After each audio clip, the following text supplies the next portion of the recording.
જય માતાજી, હર હર મહાદેવ. કેમ છો બધા? જો આપણે આ તૈયાર થઈ ગયા છીએ અને આજે આપણે કરમાં જવાનું છે. એ ભાવનગર પાસે કુળાગીરી માતા આવેલું છે ત્યાં. અને જો આ અત્યાર દિનો લે લે લે તારાવન છે ને લઈ જાઓ. હાલો ભાઈ, તો નીકળી જાય કેમ કે 100 કિલોમીટર કાપવું પડે એટલે બહુ વાર લાગશે. હાલો તો મિત્રો, આપણે ઘરેથી તો નીકળી ગયા અને અહીંયા પેટ્રોલ ને એવું બધું પુરાવી લીધું છે અને હવે નીકળી જાય કેમ કે બહુ લાંબો રસ્તો જવાનો છે આપણે. અને આજે આપણે સ્પ્લેન્ડર લઈને આવેલા છીએ મોટા ભાઈની. અને રસ્તો હાઈવે હોય એટલે એમાં તમારે કેવું જ ન પડે, ગમે એટલો રસ્તો ઉકલી શકે. તો હવે જઈએ. અને વાતાવરણ બી બહુ સારું છે, તમે જોઈ શકો છો. અને તો હવે નીકળી જઈએ. તો મિત્રો, હું જો તળાજા પહોંચતો છું અત્યારે ને આપણે ધીમે ધીમે જઈએ છીએ. આવી રીતના કઈક સેફટી સાથે આવો તો વાંધો ન આવે. તો મિત્રો, અત્યારે વાગ્યા છે 9 અને બધાની આગળ હું છું. અને અહીંયા જાય ત્યાં બાજુમાં તે રસ્તામાં નિષ્કલંક મહાદેવનું મંદિર આવે છે. તો એ નિષ્કલંક મહાદેવના મંદિરે આપણે, મંદિર તો ન કહેવાય પણ શિવલિંગ છે ત્યાં દરિયાની અંદર. અત્યારે પાણી ને એવું નહીં ભરેલું હોય તો ત્યાં જઈએ ને પેલા દર્શન કરી આવીએ. તો મિત્રો, આપણે આવી ગયા છીએ કોળિયાક મહાદેવના મંદિર શિવલિંગ. અહીંયા પાંડવોએ કઈક ઇતિહાસ છે. ઇતિહાસ તો બહુ નહીં ખબર, પણ આવી ગયા છીએ આપણે. અને તમને હવે દર્શન કરાવું. થઈ શકે એમ પાણી નહીં ભરાયેલું હોય તો દર્શન થશે, નકર દર્શન થાય એમ છે હોય નહીં ઘણી વાર. તો મિત્રો, આપણે કોળમાં પહોંચી ગયા છીએ અને એટલી ગળદી જોવા મળે છે. આજે મહાદેવનો શ્રાવણ માસ કહેવાય એટલે. અને અહીંયા જોવો એટલી પાર્કિંગમાં એટલી ગળદી છે. અને પાછળ બી એટલી ગળદી હતી. પાછળ બી એટલું પાર્કિંગ હતું કે નહીં, પાછળ બી એટલી ગળદી હતી. હવે આપણે જઈએ, શક્ય હોય તો મહાદેવના દર્શન કરીએ. કેમ કે ગમે ત્યારે પાણી ભરાઈ જાય ને ગમે ત્યારે પાણી વ્યુ જાય. જ્યારે જવાળ હોય ત્યારે પાણી ભરાઈ જાય એટલે દર્શન થતા હોય તો જ થાય, નકર થાય નહીં. તો જો મિત્રો, આપણે અંદર કોળમાં આવી ગયા પણ મંદિરે તો પાણી ભરેલું છે. દર્શન તો મેળ આવશે નહીં કેમ કે આપણા ભાગમાં નહીં હોય એટલે દર્શન કરવા નહીં મળે. પણ કાંઈ વાંધો નહીં, આપણે આ મેળો અહીંયા છે, મેળાની એન્જોય લઈ લઈ. પછી આપણે જ્યાં જવાનું છે ત્યાં જઈએ. આ જો દર સોમવારે શ્રાવણ માસ હોય તો અહીંયા મોટો મેળા જેવું હોય છે. તો જો મિત્રો, અત્યારે અહીંયા દરિયા છે ને, બધા દશામાને વ્રત ચાલતું હતું કે નહીં, તે દશામાની મૂર્તિ ને એવું પધરાવા આવ્યા છે. અને તો અત્યારે આવી રીતનો શરણાઈ ને એવું બધું વગાડે, ઢોલ ને એવું બધું. અને ચારે બાજુ તમે પબ્લિક જોઈ શકો છો. અહીંયા મેળો ભરાય જ છે, દર વર્ષે આમ જ હોય. અને જો અત્યારે મંદિર, ઓલી ધજા દેખાય છે ને, ત્યાં મંદિર છે. મંદિર તો ન કહેવાય પણ શિવલિંગ છે. પણ અત્યારે પાણી ફૂલ ભરાઈ ગયેલું છે ને એટલે દર્શન નો મેળ નહીં આવે. ભાગમાં હોય ને દર્શન મળે, આપણના ભાગમાં નહીં હોય એટલે દર્શન નહીં મળે. ભલે 500 કિલોમીટર દૂરથી આવ્યા. તો મિત્રો, અત્યારે દરિયાની અંદર તમે જોઈ શકો છો, ચારે બાજુ દશામાની મૂર્તિ જોવા મળે છે. અને પહેલી બાજુ આપણું મંદિર છે, શિવલિંગ ને એવું બધું. પણ ના, અત્યારે ભરતીના કારણે ફૂલ પાણી ભરાઈ ગયું છે એટલે દર્શનનો તો મેળ નહીં આવે. તો મિત્રો, નિષ્કલંક મહાદેવનો કઈક ઇતિહાસ એવો છે કે પાંડવોને જયારે યુદ્ધમાંથી આવ્યા હતા ત્યારે યુદ્ધના જે કલંક લાગ્યા હોય એને મિટાવવા માટે એક ધજા લઈને આવેલા હતા. અને કીધું હતું કે ધજા જ્યાં સફેદ થશે ત્યાં તમારા પાપ ને કલંક છે એ મટી જશે. એના માટે આ મહાદેવનું નામ છે ને, નિષ્કલંક મહાદેવ તરીકે ઓળખવામાં આવે છે. અને મિત્રો, બીજી વાત કરું તમને તો અહીંયા પરંપરાગત રીતે મેળો પણ યોજાય છે. મેળાની વાત કરું તો શ્રાવણ વદ અને 14 ને દિવસે મેળો ભરાય છે અને ભાદરવી અમાસ નો પણ મેળો ભરાય છે અને પરંપરાગત રીતે મેળો ભરાય છે. અને ભાદરવી અમાસ ના દિવસે તો અહીંયા 52 ગજની ધજા પણ ચડાવવામાં આવે છે. પણ 2020 જયારે કોરોના મહામારી આવી હતી ત્યારે 1 વર્ષ માટે આ મેળો રદ કરવામાં આવ્યો હતો, કેમ કે બીમારી વધારે ફેલાય એના કરતા તો મેળો રદ કરી દીધો.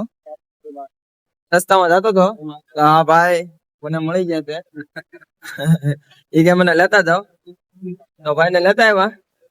અહીંયા દર્શન તો થયા નહીં, પણ મેં તમને કીધું એમ બાઇકમાં હોય તો ભાઈ દર્શન થાય, બાકી તો કઈ ન થાય.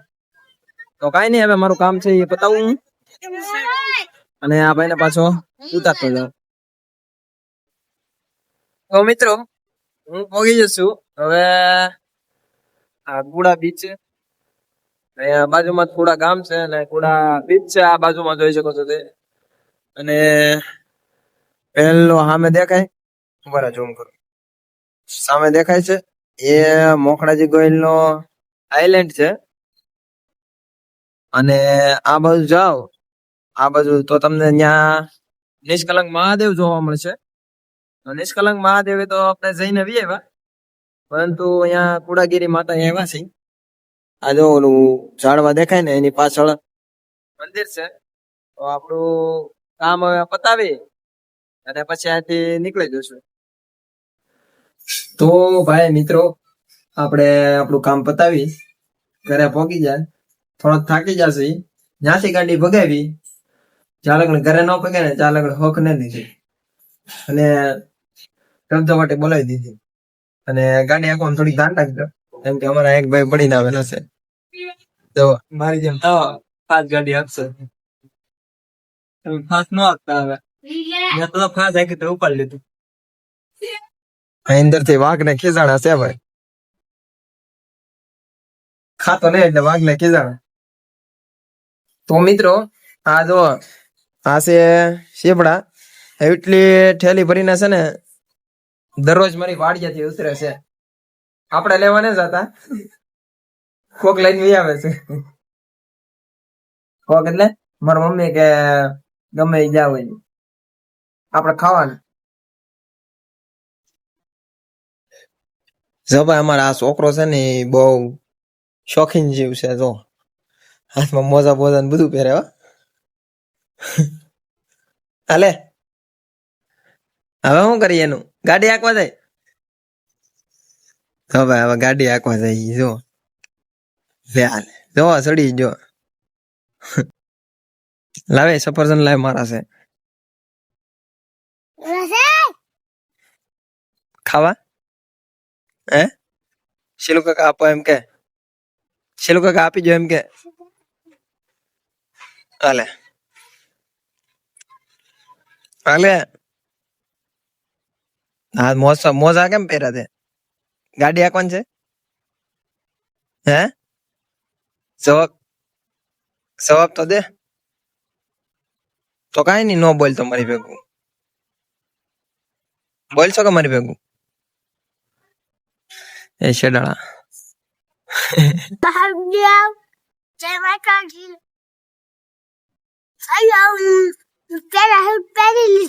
પેરાશૂટ પેરાશૂટ કેવાય ગાડી આખો ને. તારે ગાડી કઈ છે? મોટી ગાડિયા, નાની ગાડિયા. મને આપે કે સીતાફળ?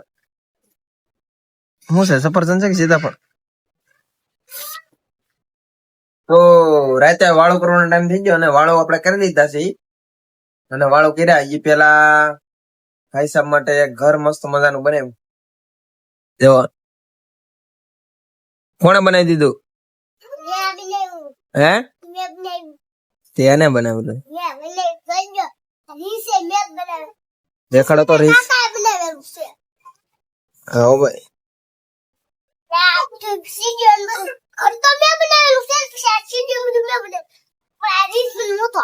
કાકા નથી. એવું છે હું શું કરીને દેખાડી જો આ બધે પતરા બધી મેલ નાખે. વાહ વાહ બહુ મોટું છે હો ભાઈ એટલે બી પાસ આ તને કોણે કીધું તું આ તને કોણે કીધું તું આ ટીચર નું નામ શું છે તો મને નથી ખબર, તમને કચ્છી હાલો તો હવે કમેન્ટમાં કરી દેજો લાઈક. કેવું ઘર બન વિડિયો લાઈક કરી દેજો, શેર કરી દેજો. સબસ્ક્રાઇબ લાઈક કરી દેજો. હાલો તો વિડીયો પતાવી દેવો ને આજ હા બતાવી દેજો. હવે કાલ વિડીયો બનાવશું પણ તમને બાવડા બતાવ્યા, તમને એક બતાવી દે. એક નથી બમ. તો યસ. દેખાડે તો અરે વાહ બે બાવણા તો મિત્રો આજનો વિડીયો આપણે અહીંયા પૂરો કરીએ છીએ હવે મળશું કાલના વિડીયોમાં ત્યાં સુધી જય માતાજી હરે મહાદેવ. હર હર મહાદેવ જોજો બોલી જાય બોલી જાવ એક વાર તઈને જય માતાજી હરે મહાદેવ. હાલો તો